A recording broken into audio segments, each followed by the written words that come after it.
Salut à tous, bienvenue dans cette nouvelle vidéo de tutoriel Linux. Aujourd'hui, on va voir les premières choses qu'on peut faire sur sa machine. C'est pas des obligations, mais c'est des choses que vous pourriez avoir envie de faire. Donc évidemment, les prérequis sont mes vidéos précédentes, donc n'hésitez pas à les voir si nécessaire. Donc tout d'abord, on va se connecter à sa machine en route pour cette fois-ci.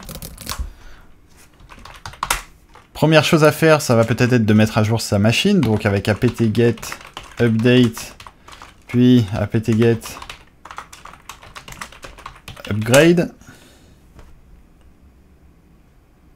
Ici c'était déjà fait, donc pas de souci, mais c'est un bon réflexe de travailler toujours avec une machine à jour pour commencer. Ensuite on aura peut-être envie de modifier la config réseau, donc en temps normal non, mais peut-être que si c'est une machine chez vous, ça sera nécessaire. Donc pour ça on va éditer nano/etc/network interfaces.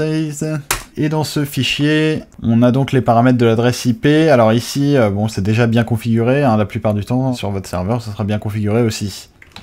On peut avoir envie de modifier ces serveurs DNS. Donc les serveurs DNS, pour rappel, c'est ce qui va convertir les noms de domaine en adresse IP.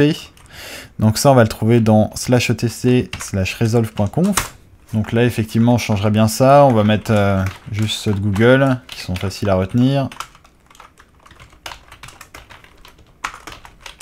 Puis on va retirer ce search OVH. Ensuite, on peut avoir envie de changer son hostname, donc le nom de la machine. Et donc ça se trouve dans /etc/hostname. Donc ici, vous mettez le hostname de votre choix.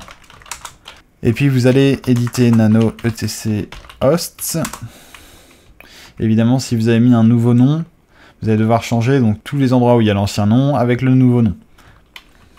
Et ensuite, il y a des commandes qui sont données dans la doc de Debian qui sont censées appliquer les paramètres, mais dans mon test, ça n'a pas fonctionné, donc malheureusement, il faudra redémarrer la machine, et pour redémarrer la machine, ça va être shutdown-r now, comme ceci. Ça va être la seule fois où vous aurez besoin de redémarrer la machine, donc faites-le dès le début, à la limite, pourquoi pas. Bon, ensuite, vous avez la commande date qui va nous donner la date, et malheureusement, ça va pas toujours être sur le bon fuseau horaire, donc là, ça dépendra de où vous avez pris votre serveur. Donc si jamais c'est pas bon, vous allez faire un dpkg-reconfigure tz-data. Et vous allez choisir donc votre zone géographique. Donc là on navigue avec les flèches et on fait entrer pour choisir. La time zone, donc évidemment dans notre cas ça sera plutôt Paris. Et voilà, c'est réglé. Ensuite il peut arriver que les accents ne soient pas bien pris en compte, ce qui peut être assez ennuyeux. Donc si vous avez ce souci là, vous allez vérifier que vous avez déjà le locals qui est installé. Donc apt-get install locals. Ici il est déjà installé. Et si jamais il est déjà installé et que c'est pas bien configuré, vous allez faire un dpkg reconfigure locals. Et ça va vous amener dans l'assistant. Et donc vous allez descendre avec les flèches toujours. Et sélectionner avec espace les types de langage que vous voulez installer. Ce qui compte, c'est qu'il y ait le UTF-8 qui soit coché. Je peux même décocher le reste là. Il faut juste un English. Alors après, peu importe si c'est Great Britain ou US. Mais il faut qu'il y ait l'UTF-8 de coché. Vous faites entrer. Donc après avoir coché les cases avec la touche espace. Et puis on va vous proposer de mettre... par défaut un système de langue pour les utilisateurs. Donc pourquoi pas, on va mettre ici US UTF-8. Et voilà. Ensuite, vous avez peut-être remarqué que le ls en route n'avait pas de couleur, ce qui est un peu compliqué pour s'y retrouver entre les fichiers et dossiers. Donc ça peut se corriger de manière très simple. Donc quand vous êtes connecté en route, vous faites un petit cd pour retourner dans le répertoire route. Et si vous faites un ls-al, vous voyez qu'il y a un fichier qui s'appelle .bashrc. Et on va aller l'éditer en fait, nano.bashrc. Et on va aller retirer les petits dièses qu'il y a là, qui sont en fait des commentaires.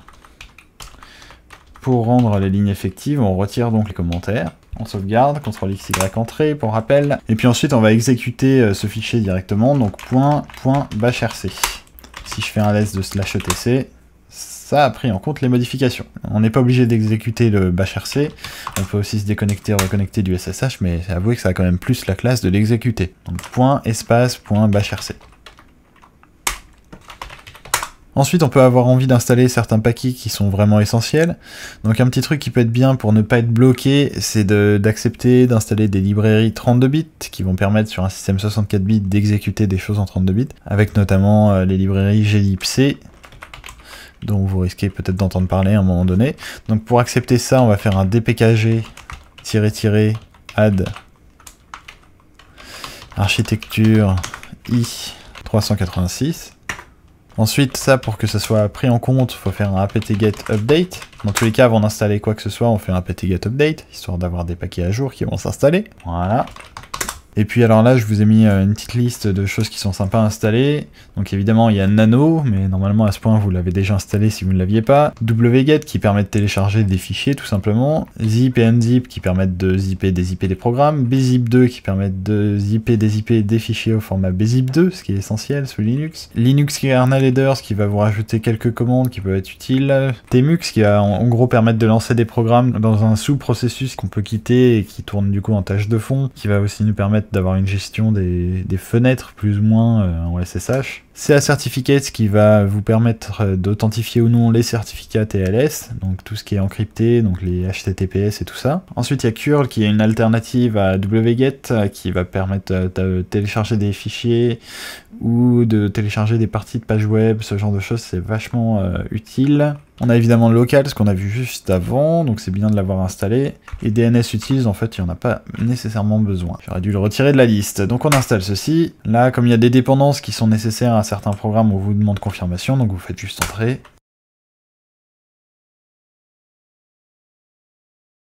Et voilà qui est installé. Ensuite, on va se faire une petite commande de sécurité, parce qu'en fait, il y a quelque chose qui est embêtant, surtout si vous allez partager la machine avec d'autres utilisateurs, mais pas seulement, c'est une bonne pratique quand même à faire. C'est que quand vous êtes connecté à un utilisateur, vous voyez tout ce qui est lancé sur la machine, et des fois dans la commande qui permet de lancer les différents programmes, il peut y avoir des informations que vous n'avez pas envie que tous les utilisateurs voient, et donc pour empêcher ça, on va faire un petit mount-o, remount, rw, hide PID égale 2 /proc. Donc ça c'est pour appliquer les paramètres instantanément. C'est une commande qui va pas forcément trop vous parler pour le moment. Mais pour que ces paramètres là restent en cas de reboot, il va falloir éditer un autre fichier qui est dans /etc/fstab. Et vous allez chercher la ligne proc default. Et là, vous allez rajouter un petit virgule, hide PID égale 2. Et puis là, comme on a fait un espace en trop, on va le retirer pour que ça reste joli. Et on sauvegarde. Et voilà, en cas de reboot, les paramètres resteront. Tant qu'on est dans la sécurité, un truc que je vous recommande, c'est de désactiver le login en tant que root sur la machine. C'est-à-dire qu'il faut forcément passer par un autre utilisateur. Et éventuellement changer le port du SSH. Ce qui peut aussi retarder d'éventuelles personnes qui pourraient essayer de vous hacker. Mais évidemment, avant de désactiver le login en tant que root, il faut qu'il y ait au moins un autre utilisateur sur votre machine. Donc évidemment, on a la commande adduser, puis le nom de l'utilisateur. Je mets username ici. On vous demande un mot de passe. Et on valide les infos. Et voilà, c'est bon, on a au moins un autre utilisateur. Donc là, c'est très important que vous vous rappeliez du mot de passe de cet utilisateur et du mot de passe root. En parlant de ça, vous pouvez également changer votre mot de passe root comme je l'ai déjà indiqué dans les commandes de base à connaître, en tapant passwd root, en étant logué en root évidemment, et ça vous propose de changer le mot de passe. Mais trêve de trivialité, pour changer les paramètres du SSH, vous allez aller dans etc ssh sshd-config, et donc vous pouvez changer le port ici. Et puis vous allez trouver permit root login ici, dans la rubrique authentication. Et vous allez passer ça à no, et on sauvegarde. Maintenant, pour que ça prenne effet, il va falloir redémarrer SSH, ce qui ne va pas vous déconnecter du SSH d'ailleurs, c'est assez impressionnant. Donc service, SSH, restart. Et donc pour se vérifier que ça fonctionne bien, on va aller se connecter sur le port 22 déjà pour voir si on y arrive. Connection refused. Donc on va aller éditer notre sauvegarde, en mettant par exemple 1024 ici. Là on nous demande à nouveau d'accepter le certificat SSH. Et maintenant pour vérifier que ça fonctionne jusqu'au bout, on va essayer de se connecter en tant que root. Access denied. Donc c'est exactement ce qu'on veut. Donc je vais essayer de me connecter en tant que Ultimate Byte, puisque j'ai un utilisateur qui s'appelle comme ça. Et ça fonctionne. Et après, pour repasser en route, évidemment, vous avez la commande SU. Bon, et puis la dernière chose, c'est vraiment une question esthétique. C'est le message d'accueil quand vous vous connectez en SSH. Et donc pour éditer le message d'accueil du SSH, vous allez aller dans /etc, MOTD. Donc là, vous avez le MOTD par défaut. Donc moi, je préfère laisser la première ligne et simplement rajouter après ce que j'ai envie. En l'occurrence, je me suis fait un magnifique logo en texte et une sorte de tableau qui donne des infos sur la machine. Et si je me reconnecte à la machine,